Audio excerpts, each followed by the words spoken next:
Gilles Guillon, bonjour. Merci Bonjour. d'avoir répondu à notre invitation pour présenter la Bible des Estaminets. Il s'agit de la 8e édition. Oui.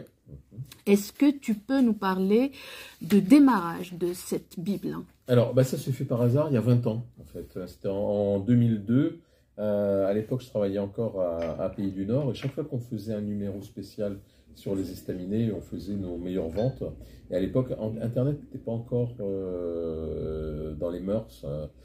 C'était vraiment encore les débuts. Et chaque fois que on voulait faire des reportages, des articles sur les Estaminets, il fallait partir à la recherche des bonnes adresses, etc. Il n'y avait pas il n'y avait pas de guide, en fait. C'était recensé nulle part. Et donc, au bout d'un moment, on s'est dit, bon, on va le faire. Et puis, voilà.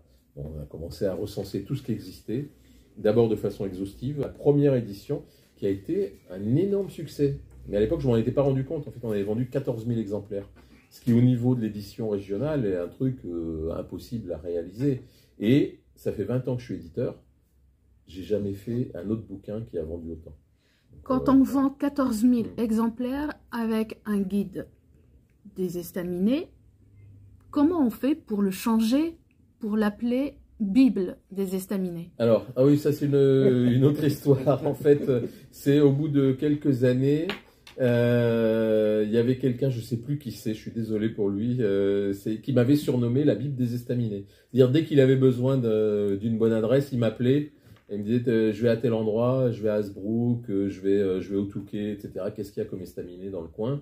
Et il disait à tout le monde, si vous avez besoin d'un renseignement sur un estaminet, vous appelez Gilles Guillon, lui c'est vraiment la Bible des Estaminets. Aujourd'hui, la Bible des Estaminets, c'est la 7e édition. Ouais. Et donc, c'est une édition post-confinement. Oui, tout à fait, ouais. Alors, qu'est-ce qu'il y a de spécial dans cette édition? Alors, l'édition précédente a été faite entre les deux confinements. Hein. C'était en 2020, on l'a faite entre mai, juin, juillet, pour la sortir en septembre. On a sorti donc cette édition, l'édition 2020 en septembre, et 2 mois après, c'était reconfiné à nouveau.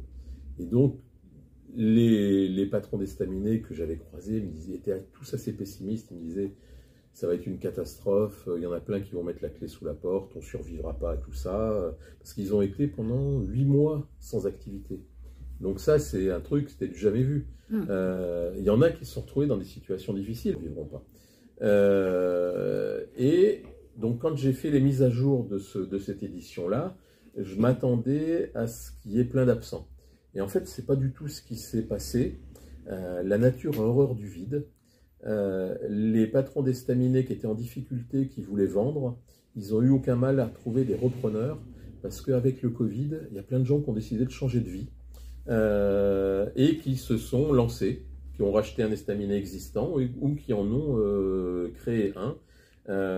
Et c'est souvent d'ailleurs des lecteurs de mon guide, en fait, hein, qui connaissent le sujet et qui ont fait des affaires, en fait, qui ont acheté un estaminet. Ce qui fait qu'il y a eu assez peu de vraies fermetures pour motif économique. Moi, là, j'ai noté, il y a eu 13 fermetures par rapport à l'édition précédente. La moitié pour raisons économiques, donc on va dire qu'il y a eu une demi-douzaine d'estaminets qui ont été victimes de la crise réellement. Il y a eu des départs en retraite, des gens qui ont arrêté et qui n'ont pas cherché de repreneur ou qui n'en ont pas trouvé. Et puis après, il y a eu aussi des changements d'activité, c'est-à-dire des estaminets qui ne sont plus des estaminets, en fait. Alors, il y a eu des disparitions, des créations, des reprises, mais il y a surtout beaucoup d'adaptations. Oui, voilà, la crise a fait que les gens ont dû s'adapter. Moi, ce que j'ai noté comme changement ces dernières années, c'est des changements dans le fonctionnement et dans les habitudes. C'est-à-dire qu'un estaminet qui auparavant était ouvert 7 jours sur 7, aujourd'hui il est plus ouvert que 5 jours. Un qui était ouvert 4 jours, il est plus ouvert que 2 jours, pour une raison toute bête, c'est qu'ils ont du mal à trouver du personnel. Donc comme il y a moins de monde, on concentre l'activité sur quelques jours. Ce problème de personnel continue. Hein, j'ai fait un tour de quelques estaminets samedi. Et ils parlent tous du problème de recrutement. Ils ont du mal, il leur manque des serveurs, parfois il manque des cuisiniers. Donc ils font avec ce qu'ils ont et ils s'adaptent. Donc ils ouvrent moins souvent. Il y a moins de plats à la carte. Souvent les cartes maintenant sont réduites. Hein. C'est fini l'époque où il y avait 20 plats à la carte d'un estaminet. Alors, c'est pas trop gênant parce qu'en fait, dans un estaminet, on n'y va pas spécialement pour la nourriture, mais on y va plus pour l'ambiance et pour la bière, pour l'esprit, ouais. Et ils ont donc ils se sont adaptés. Donc maintenant, il y a pas mal d'endroits où il n'y a plus que 5 plats. Il y a un choix de 5 plats. Dans ces 5 plats, souvent il y a un plat végétarien. Parce que là aussi, les habitudes ont changé. Il y a toujours des clients qui mangent pas de viande. Donc, dans l'adaptation, on s'adapte selon la clientèle, selon la disponibilité de la main-d'œuvre. Ouais. Et donc, on change aussi vis-à-vis de la nourriture. Ouais, on se met à cuisiner végétarien, vegan. Mais ça reste dans l'esprit. Ça reste dans l'esprit estaminet. Hein. C'est pas un changement radical. Et c'est pas gênant du tout. Au contraire, moi je trouve que c'est mieux parce que on a des plats qui sont plus proches de la tradition. C'est du frais, du fait maison. Et finalement, je pense que le consommateur est gagnant. La Bible des estaminets, il n'y a pas que des estaminets, si j'ai bien compris. Il y a des idées de randonnée, des idées d'hébergement qui permettent de profiter de la nature et de... Voilà. En fait, ce qui s'est passé, c'est qu'il y a une dizaine d'années, on s'est rendu compte que les principaux utilisateurs de la Bible des estaminets, il y en avait 2 catégories. C'était les commerciaux, c'est-à-dire les gens qui sont sur la route et qui se baladent dans la campagne et puis qui, le midi, ont besoin de trouver un endroit pour manger. Et puis souvent, il s'est rendu compte que il y avait des bonnes adresses là-dedans pour pas très cher, des endroits sympas, et puis ils avaient le plaisir de découvrir. Donc ça, les commerciaux d'un côté, et d'un autre côté, les randonneurs. Les randonneurs qui, le week-end, vont se balader en groupe dans la campagne, et puis à l'issue de la balade, ils ont besoin d'un endroit pour se poser, boire une bonne bière, et puis manger un bon repas. Donc c'est pour ça que pour chaque estaminet, en fait, j'ai rajouté depuis 10 ans le nom des sentiers de randonnée qui passent devant ou à côté. Est-ce qu'un jour, on peut trouver la Bible des estaminets sur Internet? Oui, elle y est. Elle y est parce qu'en fait, il y a la version papier qui est en vente en librairie et il y a la version numérique qui est disponible sur Internet. Vous pouvez la télécharger sur votre téléphone. Elle est 2 fois moins chère que la version papier. Voilà. Aujourd'hui, la Bible des estaminets est là, mais tu n'arrêtes pas. Tu as d'autres projets.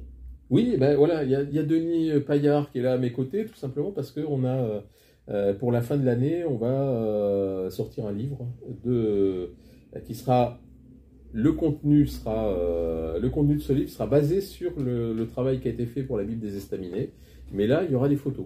Et donc c'est pour ça, Denis, depuis quelques mois, fait le tour des principaux estaminets de la région pour faire des portraits et des photos d'ambiance, et ça va être sympa. J'ai vu. Il n'y a pas de photos.